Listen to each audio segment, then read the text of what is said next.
Guardians of the Galaxy holiday special के release के साथ ही 3 साल लंबा ये एमसीयू का फेज 4 सागा फाइनली खत्म होता है। टोटल 7 मूवीज के इस एमसीयू फेज 4 में कुछ मूवीज काफी सक्सेसफुल रही तो वहीं कुछ ने ऑडियंस को टोटली डिसअपॉइंट किया, और ऐसा होना लाजमी भी था क्योंकि एमसीयू के फेज 3 की एंडिंग जिस एवेंजर्स एंड गेम मूवी पे हुई थी उसने मार्वल के लिए इतने हाई स्टैंडर्ड सेट कर दिए कि बाकी आने वाली सभी मूवीज उसी के साथ कंपेयर होने लगी। बट एमसीयू के फेज 4 में जितने new super heroes, super villains और रेल्म्स इंट्रोड्यूस हुए हैं वो एमसीयू के फेज 5 और फेज 6 को आगे कैरी करने में बहुत हेल्प करने वाले हैं। ब्लैक विडो से लेके ब्लैक पैंथर, वकांडा फॉरएवर तक। चलिए देखते हैं एमसीयू के फेज 4 की मूवीज कहां स्टैंड करती हैं। Hi super fans, I am Swapnil और ये है एमसीयू के फेज 4 की movies ranked from worst to best. So without wasting any more time let's begin the video. तो लास्ट यानी कि 7th नंबर पे है फेज 4 की थर्ड मूवी इटर्नल्स। एमसीयू के कॉस्मिक वर्ल्ड को और ओपन अप करने के लिए इटर्नल्स को इंट्रोड्यूस किया गया, जहां पर भर भर के न्यू कैरेक्टर्स यानी कि न्यू सुपर हीरोज इंट्रोड्यूस किए गए इटर्नल्स के रूप में। लेकिन एमसीयू के उस टाइम के करंट प्लॉट से बिल्कुल डिटैच होने की वजह से इटर्नल्स मूवी को वो सक्सेस नहीं मिली जो इसकी स्टारकास्ट और स्टोरी को मिलनी चाहिए थी। मतलब कि स्टारकास्ट के नाम पे इस मूवी में हॉलीवुड के सभी बड़े एक्टर्स शामिल थे। 7000 BC से लेकर अब तक करंट यूनिवर्स में पहुंचने वाली टाइमलाइन को यानी कि सेंचुरीज लंबी कहानी को 2.5 घंटे की मूवी में फिट करना, और साथ ही स्टोरी स्ट्रक्चर, कैरेक्टर डेवलपमेंट, वो भी जब 10 से ज्यादा सुपर हीरोज इंक्लूडेड है, ऐसे में कुछ न कुछ मिस होना बिल्कुल जायज था। मे बी अगर इटर्नल्स की स्टोरी को मूवी की जगह एक डिज्नी प्लस शो के रूप में 6 या 9 एपिसोड्स में दिखाते तो शायद वहां ज्यादा स्कोप था बेटर तरीके से इस टीम को प्रेजेंट करने का। बट सैडली इटर्नल्स अपने प्रोडक्शन कॉस्ट से डबल अर्न करने के बावजूद इस लिस्ट में लास्ट नंबर पे रहेगी।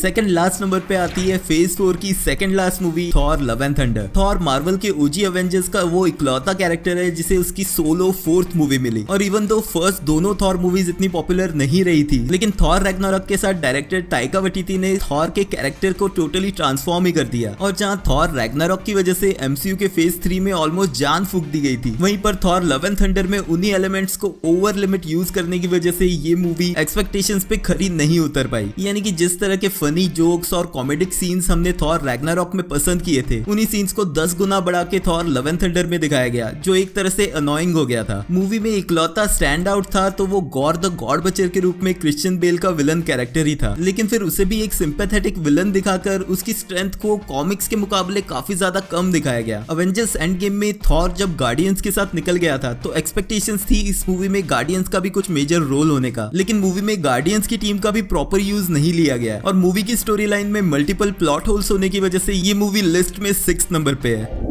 एमसीयू के इन चारों फेजेस में जितना ब्लैक विडो की सोलो मूवी ने सफर किया उतना शायद किसी ने नहीं किया। एमसीयू में अपने एग्जिस्टेंस के 11 साल बाद ब्लैक विडो को मिली इसकी सोलो मूवी जो रिलीज होने वाली थी 2019 में, लेकिन फिर पैंडेमिक की वजह से मल्टीपल डिलेज के बाद ये मूवी फाइनली रिलीज हुई 2021 में, लेकिन वो भी सिर्फ पार्शियली यूएस के कुछ थिएटर्स में और डिज्नी प्लस पे स्पेशल प्रीमियर के थ्रू। अब ये ऑलरेडी ऑडियंस को पता था कि अवेंजर्स एंड गेम में नताशा रोमानोफ मर चुकी है और ब्लैक विडो मूवी सिर्फ उसकी ओरिजिन स्टोरी दिखाएगी, लेकिन साथ ही इस मूवी से इंट्रोड्यूस किए गए कुछ न्यू कैरेक्टर्स, जिनमें सबसे इंपॉर्टेंट रही येलेना बेलोवा जो फ्यूचर में नेक्स्ट ब्लैक विडो है। ब्लैक विडो मूवी बेस्ड रही एक ऐसे कैरेक्टर पे जो ऑलरेडी मर चुका है। ऊपर से इस मूवी का plot Captain America Civil War की टाइमलाइन यानी कि पास्ट में सेट था, साथ में कोविड-19 की वजह से मल्टीपल रिलीज डिलेज, और फिर फाइनली जब 2 साल बाद ये मूवी रिलीज हुई तो डिज्नी प्लस पे रिलीज करने की वजह से स्कारलेट जोहानसन का लॉ सूट, यानी कि इस मूवी ने जितना कुछ झेला है उसके बावजूद अगर ये 5th नंबर पे है तो वो है सिर्फ मूवी की स्टोरी लाइन, ब्रिलियंट एक्टिंग और फास्ट पेस डायरेक्शन की वजह से।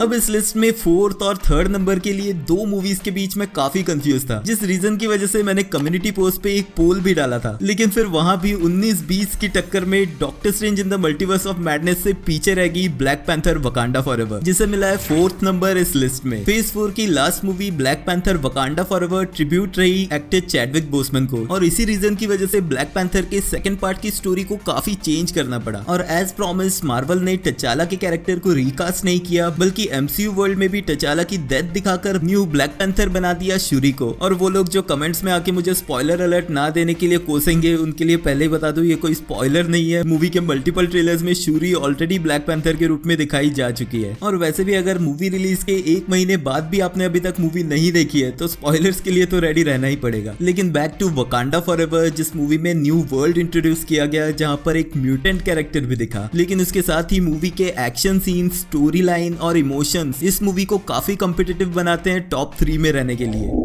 फिलहाल के लिए इस लिस्ट में टॉप 3 यानी कि 3rd नंबर पे बनी रहेगी doctor strange in the multiverse of madness. Doctor strange in the multiverse of madness में वो सब कुछ था, नहीं ऑलमोस्ट वो सब कुछ था जो हम एक मल्टीवर्सल मूवी से एक्सपेक्ट कर रहे थे। इस मूवी ने हमें मल्टीवर्स के लिमिटलेस पोटेंशियल की एक छोटी सी झलक दी, जहां ऑल्दो कुछ मिली सेकंड्स के लिए ही सही लेकिन मल्टीपल तरह के यूनिवर्सेस दिखाए गए। अब ऑडियंस एक्सपेक्ट कर रही थी कि इन्हीं यूनिवर्सेस को थोड़ा ज्यादा देर दिखाया जाता तो ज्यादा मजा आता, लेकिन फाइनली जिस यूनिवर्स की अर्थ पे डॉक्टर स्ट्रेंज पहुंचा यानी कि अर्थ 838 पे, वहां पर देखिए पास्ट और फ्यूचर के सुपर हीरोज के केमियोज काफी मजेदार रहे। डायरेक्टर सैम रेमी इस मूवी को हॉरर डायरेक्शन में जरूर लेके गए, जहां पर वांडा के बहुत सारे सीन्स रोंगटे खड़े करने वाले थे, बट फिर डिज्नी प्लस के शो वांडा विजन से जो स्कारलेट विच का कैरेक्टर बिल्ड किया गया था, यानी कि अननोइंगली एक विलन बनने के बाद अपनी गलती मानकर सुधरना, उसी चीज को फिर से रिपीट किया गया doctor strange in the multiverse of madness के प्लॉट में भी, जहां डार्क होल्ड के अंडर वांडा को एक विलन दिखाकर मूवी के एंड में फिर से उसे चेंज कर दिया गया। अब ऑब्वियसली मार्वल वांडा को एक विलन की डेथ नहीं मरने दे सकता था, क्योंकि स्कारलेट विच के रूप में मार्वल कॉमिक्स की बहुत सारी स्टोरी लाइन्स एमसीयू में दिखाना अभी भी बाकी है। ऑल्सो मूवी के एंड में इंट्रोड्यूस किया गया इनकर्जन्स को, जो एमसीयू के फ्यूचर फेजेस के लिए बहुत इंपॉर्टेंट होगा। काफी अच्छी स्टोरी लाइन, डायरेक्शन और मल्टीवर्सल केमियोज की वजह से doctor strange in the multiverse of madness बनी रहेगी 3rd नंबर पे।